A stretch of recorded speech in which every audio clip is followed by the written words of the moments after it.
Merci Seigneur. Ce soir, j'aimerais que nous regardions un texte dans le livre des Psaumes. Si vous avez vos Bibles, n'hésitez pas à regarder avec moi cette Psaume chapitre 18.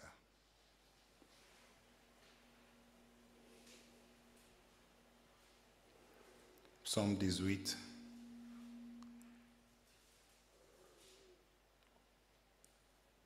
Cette psaume, selon la Bible que nous avons, on peut trouver soit 51 ou 50 versets. C'est très long. On va les prendre petit à petit. Ce soir, avec le temps que nous avons, on va regarder les versets 1 à 4. C'est un psaume de David et je vais les lire dans ma version ici. Ils disent « Pour le chef de chœur de David, serviteur d'Adonai, qui adresse les paroles de ce cantique à Adonai, le jour où Adonai les délivrera du pouvoir de ses ennemis, y compris du pouvoir de Saül. Il dit « Je t'aime, Adonai, ma force. Adonai est mon rocher, ma forteresse et mon libérateur. Mon Dieu est mon rocher, et en qui je trouve refuge, mon bouclier, la puissance qui me délivre, ma forteresse. J'invoque Adonai, qui est digne de louange, et je suis délivré de mes ennemis. » Amen.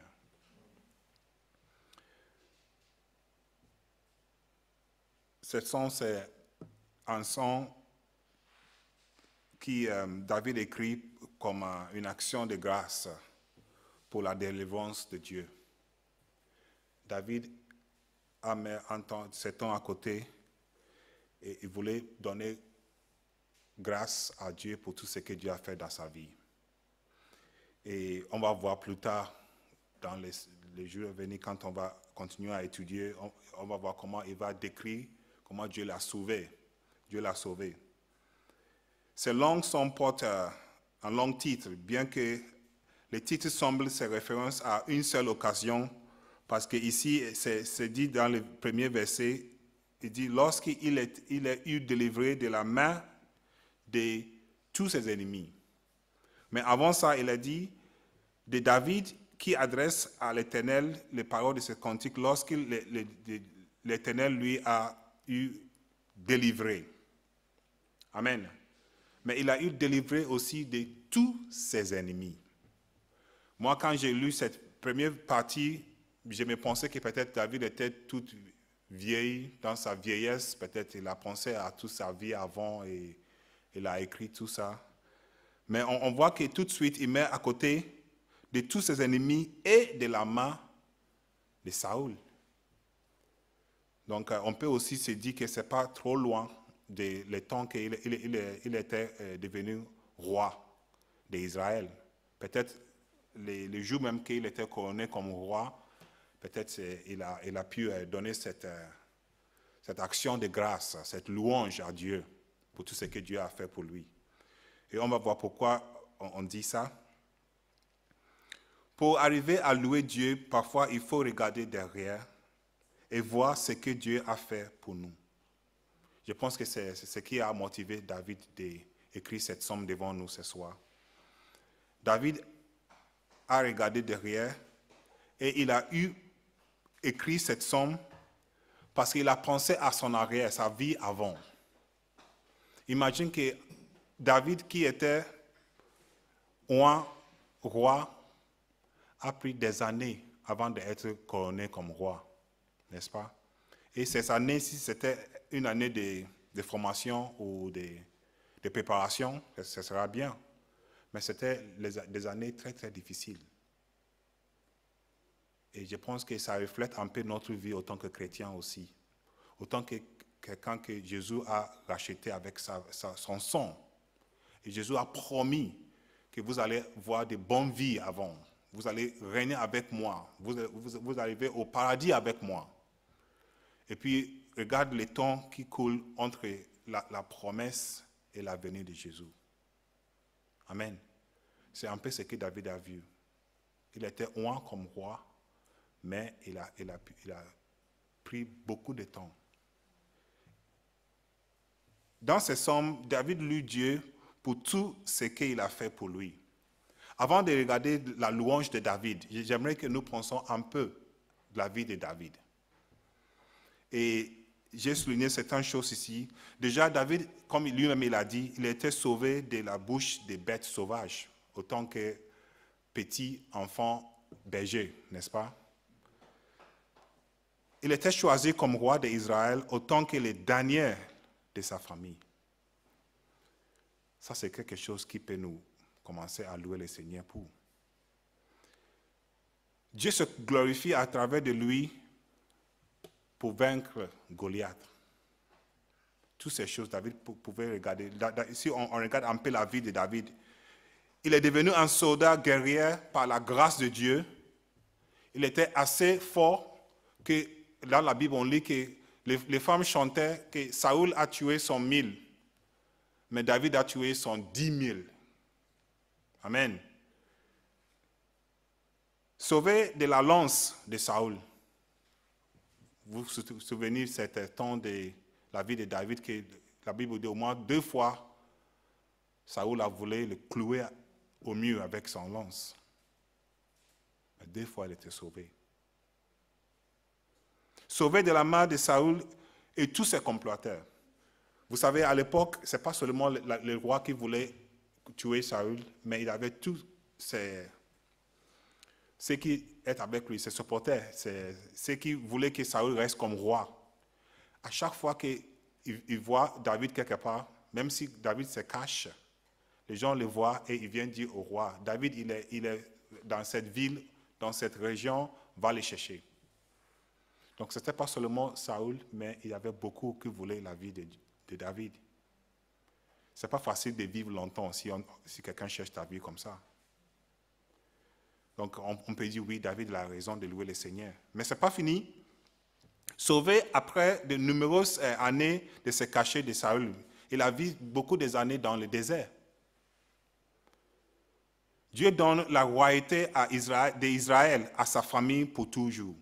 Ça, c'est quelque chose que David peut louer le Seigneur aussi pour. Sauvé de nombreux coups d'État, même de son propre fils. Vous savez, il a régné 40 ans, et vers la fin, on peut se dire, après 40 ans, on est tranquille quand même. Mais quand j'ai lu ça dans l'Ancien Testament, comment il devait fuir de sa maison et aller loin à cause de son propre fils.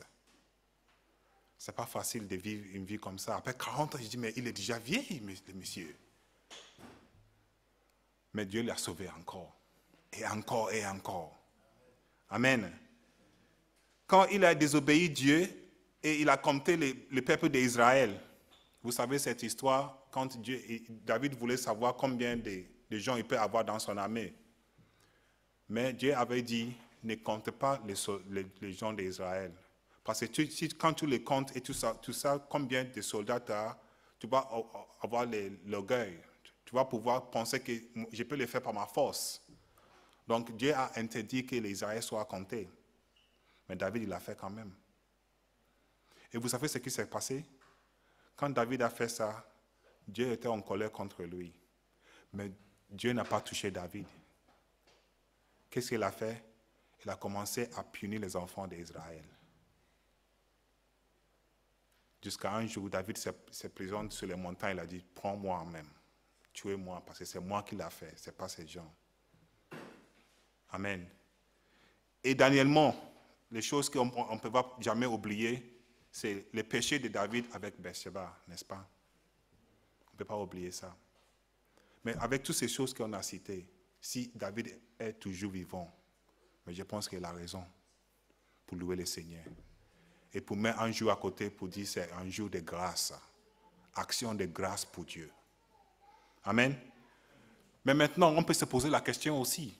Et vous? Et moi? Est-ce que Dieu a fait quelque chose pour nous?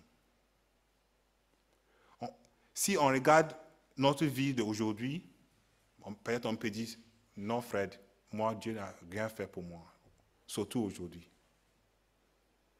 Mais c'est mieux de regarder encore derrière. Les jours de maladie, les jours de chômage, les jours des problèmes financiers, les jours qu'on attendait quelque chose très longtemps qu'on n'a pas reçu. Les jours qu'on était si malade qu'on pensait que c'est la fin de notre vie. Mais aujourd'hui, nous voilà encore. Est-ce que nous aussi, on peut dire quelque chose à Dieu ce soir? Est-ce qu'on peut se dire, moi, ce soir, je vais le faire en une action de grâce pour mon Dieu? Oui, j'ai encore des besoins. Les besoins sont présents, mais je vais regarder derrière et je vais voir ce que Dieu a fait pour moi, comme on a regardé la vie de David. Amen. Vous savez, au Ghana, les gens ils disent, pour mieux louer le Seigneur, regarde d'où tu viens. Regarde d'où tu viens. Si moi je me dis, aujourd'hui je vis en France, donc je suis quelqu'un, si je peux regarder d'où je viens, si vous allez voir les villages au Ghana d'où je viens, mais ce n'est pas possible que quelqu'un peut dire qu'un jour tu seras en France. Chez moi, là où les gens, peut-être, ils n'ont pas même des chaussures. Hein. Loin, loin, loin dans les villages. Mais Dieu nous porte comme ça et il va loin avec nous. Et tu peux regarder derrière, tu vas dire, oui, Dieu il a fait quelque chose pour moi aussi. Amen. C'est toujours mieux de regarder derrière. C'est toujours mieux de regarder derrière ta vie et voir que Dieu, il est présent. Mais l'ennemi ne veut pas ça. L'ennemi nous rappelle toujours de la présence. Il nous rappelle toujours ce qui se manque dans nos vies. Toujours le présent. Mais vous savez, si on fixe les yeux sur le présent, on sera malheureux toutes nos vies. Toutes nos vies, on sera malheureux. Parce qu'on a juste les yeux ici. Mais si on regarde derrière, oui, on peut éclater de joie. On peut dire, moi aussi, Dieu a fait quelque chose pour moi. Amen. C'est important de regarder ces choses derrière. Et quand David a regardé sa vie derrière, regardez avec moi le verset 2, comment il commence cette louange. Ils disent, je t'aime, ô Éternel, ma force. Je t'aime. C'est l'amour. Il commence avec l'amour. S'il regarde tous les temps difficiles qu'il a passés, et s'il est toujours vivant aujourd'hui, il n'a rien à dire que, Seigneur, toute ma force vient de toi. Et je t'aime avec toute ma force aussi. Amen. Et ce mot qu'il utilise ici, je t'aime, ce mot qui est traduit, je t'aime, c'est le mot en hébreu, c'est emaheka, les racines de rachem. Ça veut dire l'amour, compassion. Ce n'est pas l'amour, le mot d'amour que les Hébreux utilisent normal. En hébreu, le mot pour amour, c'est acheb. Mais ici, il utilise un autre mot qui montre une relation intime avec le Seigneur. Une compassion qu'il a pour le Seigneur. Cette zèle qu'il a en lui pour Dieu. Amen. Et c'est ça qui fait la différence. L'amour qu'on a pour Dieu. Il y a des gens qui sont devenus chrétiens. Peut-être on passe toutes nos vies en tant que chrétiens. Mais parfois, il manque l'amour pour Dieu dans nos vies. Parce que parfois, on devient chrétien pour certaines raisons. Et on reste chrétien pour des X ou Y raisons. Et on va passer toutes nos vies avec une vie qui marche, c'est quelqu'un qui marche avec Jésus, mais on n'a pas cet amour qui ne cherche à rien. C'est juste, je marche avec toi parce que je t'aime. Et je pense que c'est l'expression que David est en train de nous poser devant nous ce soir. Je t'aime Dieu. Et cet amour, quand on parle de je t'aime Dieu, c'est pas pas de conditions. Je t'aime le Seigneur parce qu'il m'a montré qu'il est vivant. Il m'a montré que lui-même, c'est le premier à m'aimer. Amen. Si je vois d'où je viens et tout ce que Dieu a fait pour moi, je dis oui, Seigneur, je donne tout mon cœur à toi. Et c'est exactement ce que David nous dit ce soir. Je t'aime, ô Éternel, ma force. Pourquoi est-il ô Éternel, ma force? Cet mot traduit force. Ça peut aussi traduire quelqu'un qui aide. C'est lui qui m'a aidé. Parce qu'on peut dire de grandes choses de David. Il a fait ça, il a fait ceci, il a fait ceci. Et on peut dire, waouh, David, tu es un homme grand. Mais quand on demande David, comment tu as pu faire tout ça? Il va dire, c'est Dieu qui m'a donné la force. Rien ne vient de moi. Rien. Amen. Rien ne vient de moi. Je me souviens un peu les frères et sœurs de David. Quand Samuel est arrivé dans la maison de David, Samuel commençait à regarder les frères de David. Il a vu le grand, le beau, peut-être le musculé, et les toutes sortes. On peut se dire que David n'était pas quelqu'un d'apparence facile. Mais Dieu allait jusqu'à lui pour le choisir. Amen. Mais c'est aussi intéressant parce que Dieu, il peut utiliser tout le monde, peu importe où nous sommes, peu importe nos situations, peu importe nos conditions, il peut utiliser tout le monde. Ce qui est important, c'est notre disposition de cœur. Je pense que Dieu a sorti tous les frères de David parce qu'ils n'avaient pas cet amour pour Dieu. Ils étaient des Israélites, ils suivaient des traditions, ils suivaient des coutumes, ils étaient même zèles pour leur pays. Ils étaient dans l'armée, n'est-ce pas? Les frères de David étaient dans l'armée. Ils étaient compatriotes et tout. Mais ils n'avaient pas cet amour pour Dieu. Amen. Combien de temps, je me demande, quand est-ce que j'ai commencé à prier avec Jésus, je t'aime, ou Dieu, je t'aime? Je n'ai jamais dit ça, moi. On dit beaucoup de choses, mais on n'expresse pas notre amour pour Dieu. Peut-être c'est à cause de comment on voit Dieu, ou comment l'enseignement qu'on était donné en tant qu'enfant. Si on voit Dieu comme un père, ou un soldat, ou un commandeur, ou quelqu'un qui punit, on ne peut pas avoir cet amour, cette relation, cette compassion, cette intime relation avec lui. C'est un peu comme la famille quand on était en Afrique. Il n'y a pas un garçon qui va aller vers son père et va dire « Papa, je t'aime ». On ne fait pas beaucoup ça en Afrique. C'est son père, il aime. Et il est avec lui, mais il ne va pas aller dire « Papa, je t'aime ». Il va dire « Viens ici, il va te donner un claque ». Ne dis pas ça encore. Pas parce qu'il n'aime pas, il aime. Mais ce n'est pas la mentalité que nous avons. Mais ici en France, c'est complètement différent.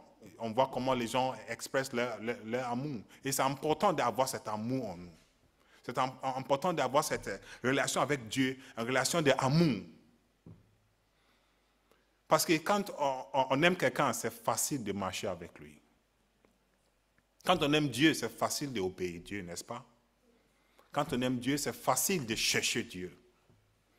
C'est pour ça que j'ai noté ici, quand on aime quelqu'un, qu'est-ce qu'on fait pour montrer quand on aime quelqu'un? Mais numéro 1, on le cherche. Numéro 2, on l'apprécie. On veut lui faire plaisir. On veut l'obéir. On peut l'attendre patiemment. On peut lui faire confiance. Et on peut le croire. Mais en fait, c'est tout ce que Dieu demande de nous, n'est-ce pas? Et ce sera facile quand on aime Dieu. Certaines choses sont difficiles à nous à faire aujourd'hui, même si on est chrétien, parce que cet amour n'est pas là. Amen. Cet amour n'est pas là. Et quand on aime Dieu comme il nous aime. Notre vie ne sont pas les mêmes comme les autres. On devient comme l'enfant unique devant Dieu. Vous savez, aujourd'hui j'ai écouté une prédication, il y a un pasteur qui parlait de la vie de Saül et la vie de David. David a commis ses erreurs, Saül aussi a commis ses erreurs, Vous savez, dans cette histoire de le temps que Saoul voulait faire un sacrifice pour Dieu, il attendait que le prophète Samuel vienne pour que le prophète fasse les sacrifices. Parce qu'en tant que roi, il ne peut pas faire sacrifice. Ces sacrifices se font seulement par les sacrificateurs. Il attendait peut-être 3 jours, Samuel n'est pas là. Qu'est-ce qu'il a fait? Il a bâti l'autel, il a commencé à faire les sacrifices lui-même. Et Saoul est venu, il a dit, mais qu'est-ce que tu as fait? Et à cause de ça, Dieu ne l'a pas pardonné. Saoul a dit, à cause de celui-ci, Dieu t'a rejeté comme roi. Et puis on voit la vie de David. David fuit de Saoul. Un jour, il arrive dans la maison de Dieu. Il va vers les sacrificateurs. Il a faim. Il n'a pas la nourriture dans la maison parce que peut-être c'est le soir. Le sacrificateur lui dit, il n'a pas à manger. Il a juste les pains qui est présenté à Dieu dans le lieu saint. Les pains que même les sacrificateurs ne peuvent pas toucher. Cette pain, il reste là-bas toute la journée. À la fin de la journée, il prend et il le brûle. Personne ne peut le toucher. Mais quand David est arrivé, les pains qui restent, qu'est-ce que la Bible dit? Il a pris, il a mangé. Et il a donné aussi aux soldats qui lui suivent. La Bible ne peut pas dire qu'il a fait un spécial lavage ou prière. Ou il avait faim, il a pris, il a mangé. Et qu'est-ce que était sa punition? Rien. Rien. Si je vois ce que Saoul il a fait, et si je vois ce que David l'a fait, je me dis, mais c'est pas juste, Seigneur. Mais Dieu dit, David, c'est un homme selon mon cœur. Amen. C'est la même chose avec nous et Dieu aujourd'hui. Parce que Dieu nous a rachetés avec le sang de Jésus. Nous sommes des enfants selon son cœur. La punition qui vient sur tout le monde, ça ne vient pas sur nous. Amen. Pourquoi? Parce qu'il avait faim. Il avait faim, il a pris, il a mangé et Dieu lui a pardonné. C'est la même chose avec nos vies aujourd'hui. Peu importe ce que nous avons fait dans le passé, peu importe ce que nous faisons aujourd'hui. Jésus dit, personne ne peut prendre de ma main celui que Dieu m'a donné. Amen. Et puis, dans le livre de Romains, Paul va citer beaucoup de choses. Il a posé la question, qu'est-ce qui peut nous séparer de l'amour de Dieu? N'est-ce pas? Il a cité tout. C'est ça, notre vie. Notre relation avec Dieu aujourd'hui, c'est comme la relation que David avait avec Dieu. Avoir cette confiance, avoir cet amour, avoir cette cœur de venir devant Dieu avec cet amour, un amour qu'on ne peut même pas imaginer. Amen. Chercher à aimer Dieu avec nos vies. Et ça va faire la différence entre nous et le monde. Donc, le verset, si on regarde encore, il dit, ma force, comme je disais, ma force, c'est mon énergie, mon ardeur, ma capacité, mon courage. C'est Dieu qui m'a donné tout ce que j'ai pu faire aujourd'hui. Et ça montre aussi un peu comment le cœur de David il s'est humilié devant Dieu. Il n'a jamais dit que oui, moi, ce n'est pas ma force que je l'ai fait, parce que je me suis entraîné, parce que je suis intelligent, parce que non. Il a toujours cherché à donner gloire à Dieu. Peu importe ce qui s'est passé. Et les gens qui font ça, Dieu, ils les aiment. Cherchons toujours à donner gloire à Dieu. Parce que si on reste dans nos lits, on dit, mais qu'est-ce que j'ai? Dieu, il ne m'aime pas. Regarde la punition qu'il me donne. Regarde cette situation dans laquelle je suis. Ça fait longtemps que je demande, mais Dieu ne me fait rien. David pouvait dire ça aussi, n'est-ce pas? Le temps qu'il attendait entre le temps qu'il a promis le trône jusqu'à le jour qu'il est devenu roi. Il pouvait dire ça aussi, lui. Mais pas un seul jour, il se plaignait. Je ne sais pas, peut-être dans son cœur, il s'est dit, celui qui a promis, il a la force de le faire. Amen. Vous savez que David a eu plusieurs opportunités de tuer Saül, n'est-ce pas? Et qu'est-ce qu'il a fait? Il a dit, moi, je ne touche pas un homme oint par le Seigneur. Mais nous aussi, peu importe ce que l'autre nous a fait, on peut se dire, lui aussi, c'est une créature de Dieu. Je vais laisser Dieu se revanche pour moi. Moi, je laisse que Dieu agisse. Le monde va voir ça comme bête. Le monde voit ça comme la faiblesse. Comme tous les mots qu'il peut se signaler. Mais nous savons comment la vie de David est devenue à la fin, quand il a laissé Dieu agir. C'est pour ça qu'ici il nous dit, Éternel, ma force. Est-ce que l'Éternel est notre force ou est-ce que nous cherchons à faire par nos propres forces? Nous sommes limités, nous. Nous sommes limités.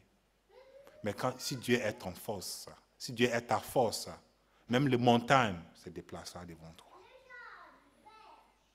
Amen. Et une chose qu'on peut voir vraiment dans la vie de David, c'est la patience. Parce qu'il était assez patient pour attendre jusqu'à le jour que Saül était mort par lui-même. S'il n'avait pas la patience, il voulait tuer Saül longtemps. Et peut-être lui-même, sa royauté ne durera pas. Mais pas seulement que lui, il est devenu roi, mais Dieu lui a dit, toute ta famille, je te donne ce pays, c'est vous qui prenez la royauté. Même plus grand qu'il est devenu roi lui-même. Amen. Et jusqu'à même Jésus-Christ va venir de sa famille. Quelle bénédiction. Vous savez, parfois, nous cherchons des choses trop vite. On n'est pas assez patient pour attendre que Dieu fasse des merveilles dans nos vies. Nous cherchons à faire partout nos forces et parfois on arrive à les faire, mais on les fait très très mal. Et puis on a ce que nous cherchons dans nos mains, mais on n'est plus content. Amen. Je pense que le jour que David est devenu roi, il pouvait danser toute la journée. Parce qu'il n'avait pas peur de rien. Il avait une conscience claire. Amen. Et c'est ça que nous devons faire aussi. Il dit, je t'aime Seigneur, toi ma force. Le verset 3, David dit, Éternel mon rocher, ma forteresse, mon libérateur, mon Dieu mon rocher, où je trouve mon abri, mon bouclier, la force qui me sauve, ma haute retraite. Toute cette expression qu'il utilise ici, rocher, forteresse, libérateur, rocher encore, abri, bouclier, tout ça fait référence comme c'est un combat en fait. C'est quelqu'un qui est en combat et quelqu'un qui a, c'est comme des militaires. Bouclier, force, haute retraite, forteresse. Tout ça pour nous dire que tout ce qu'il a fait dans sa vie, ce n'est pas par sa force. C'est Dieu qui l'a fait. Amen. C'est Dieu qui l'a fait. Donc quand quelqu'un te voit, il dit, waouh, montre-moi comment ta vie est aussi bien comme ça. Je ne peux pas comprendre. Comme ça, tu peux aussi avoir la chance de dire, c'est Dieu qui l'a fait, mais ce n'est pas moi. Amen. Aujourd'hui, quand j'ai retourné du travail, j'ai vu mon voisin en bas. Mon voisin, il m'a posé une question. Il m'a dit, ton deuxième fils, il a quel âge? J'ai dit, il a 12 ans. Ah, donc ce sera 12 ans entre ton dernier fils et le prochain que tu vas avoir. J'ai dit, oui. Et il m'a posé la question, comment ça?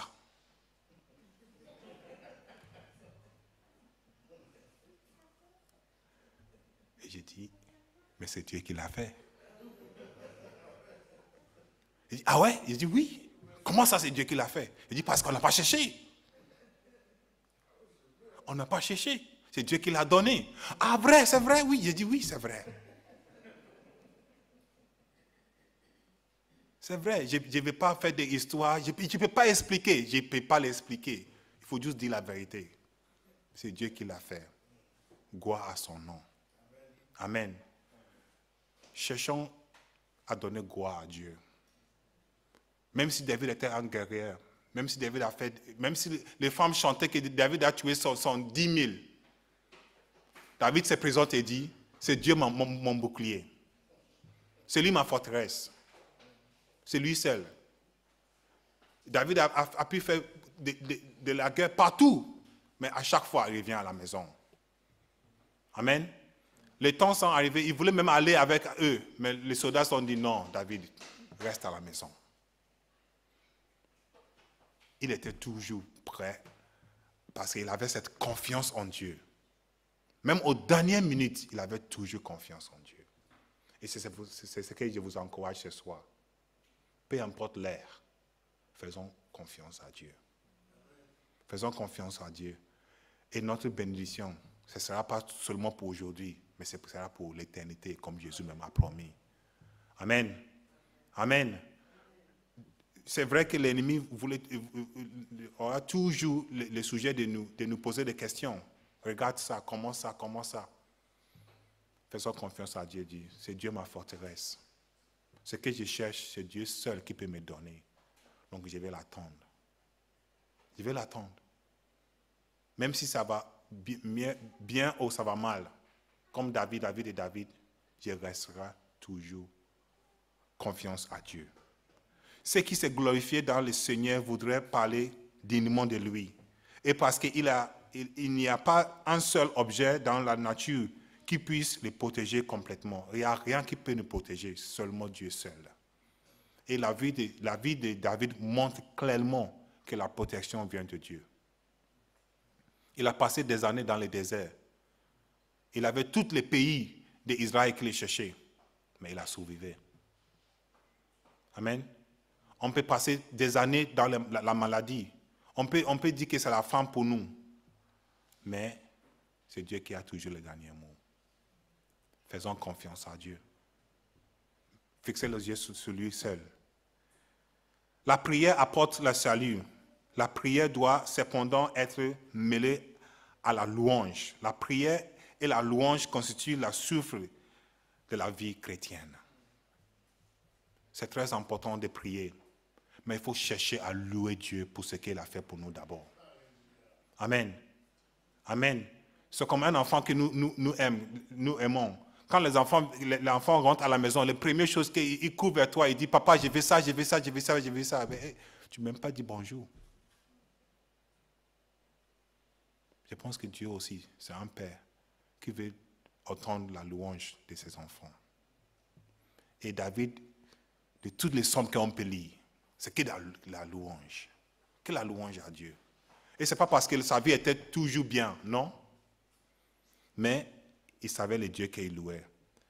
Un autre prédicateur a dit, nous espérons l'heure du ciel par la prière. Puis nous espérons à nouveau en louange de reconnaissante.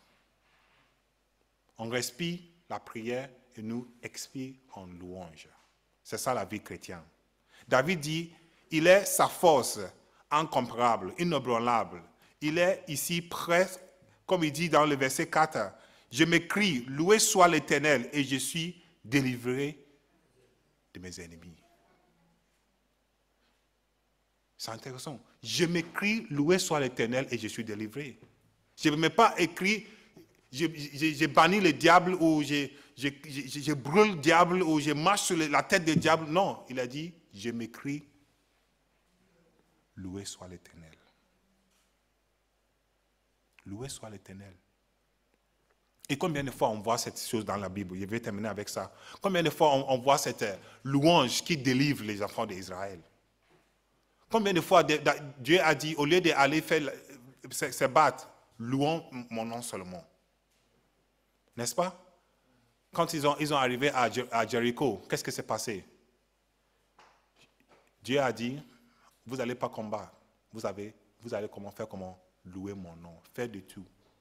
Faire le tout. Et dans les derniers jours, 7 fois le tout et crier le nom du Seigneur. Ce soir, je vous encourage à crier le nom du Seigneur. Il vous encourage à dire, loué soit l'Éternel, et tous nos ennemis soient bannis par le nom de Jésus. Amen. Tout ce qui manque dans nos vies, crions, loué soit l'Éternel. Tout autour de son chemin, quelle que soit la direction dans laquelle il tournait, il avait des ennemis. Et c'est la même chose pour nous aujourd'hui. Peu importe notre vie, peu importe où nous sommes, il y aura quelque chose toujours qui nous retient. Mais qu'est-ce que nous devons faire? Louer soit l'Éternel. Louer soit l'Éternel. Soit seul dans les chambres avec ses brebis, soit devant Goliath, soit devant les Philistins, soit devant son propre fils Absalom, soit devant ses péchés. David a toujours dit, loué soit l'Éternel. Et ce soir, je vous encourage à louer le nom du Seigneur, parce que c'est lui seul qui peut nous délivrer de tous nos ennemis. Amen. Merci Seigneur, gloire à toi. Merci Père pour ta gloire. Merci pour cette parole que tu as mise sur nos cœurs encore ce soir. Seigneur, nous voulons aussi mettre ce temps à côté et faire une action de grâce. En regardant derrière nos vies, en regardant d'où nous venons, Seigneur. En regardant des années, peut-être 5 ans, 10 ans derrière, là où nous étions, Seigneur, et aujourd'hui nous voyons nos vies encore. Nous voulons juste lever la voix et dire gloire à toi, Père. Même s'il y a encore des combats, même s'il y a encore des défis, Seigneur, ce n'est pas à nous de les faire, mais c'est à toi de les faire. Parce que c'est toi notre force. Nous voulons que toi, tu sois notre force. Seigneur, donne-nous cet amour que tu as donné à David. De t'aimer, Seigneur. De te chercher, Seigneur. Et de chercher à te faire plaisir, Seigneur. À t'obéir, Seigneur. Avec amour, Seigneur. Comme un père et un enfant. Compatissant. Intime. Père, aide-nous, Père, à ne pas fixer les yeux sur ce qui ne va pas, mais penser à tout ce que tu as fait pour nous. Aide-nous, Seigneur, à compter tous tes bienfaits dans nos vies, Seigneur, et pour pouvoir lever la voix et dire, loué soit l'Éternel. Gloire à toi pour tous tes bienfaits dans nos vies, Seigneur. Gloire à toi pour toutes tes bénédictions, Père. Oh Seigneur, comment ne pas te louer, comment ne pas t'adorer, Seigneur. Oh Seigneur, si nous ne te glorifions pas, Seigneur, nous ne serons pas indignes, Seigneur. Si nous ne te pas donné toute la gloire, Seigneur, nous serons infidèles à toi. Aide-nous, Seigneur, à continuer à te glorifier dans toutes choses. À dire au monde, Seigneur, que regarde ce que Dieu a fait dans ma vie. À dire au monde, comme Sarah a dit, ris avec moi parce que le Seigneur m'a béni. Gloire à toi, Seigneur. Aide-nous, Seigneur, à s'attacher à toi, à chercher l'amour intime avec toi, comme David t'a aimé, Seigneur. Oh Père, que ton nom soit béni. Au nom de Jésus. Amen.